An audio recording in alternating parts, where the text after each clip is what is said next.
24 versus 40.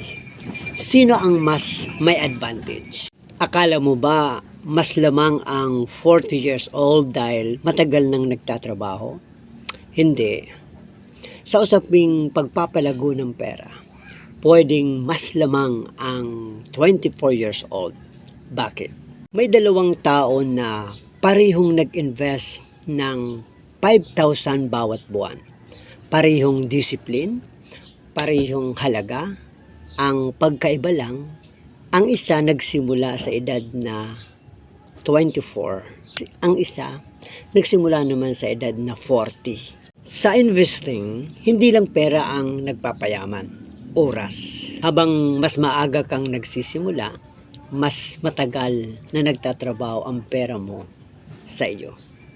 Kaya kahit maliit ang simula, pwede itong lumaki sa paglipas ng panahon. Kaya kung naghihintay ka ng perfect time, ito na ang sign mo.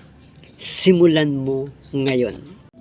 I-follow mo ako para sa mas simple at practical financial tips.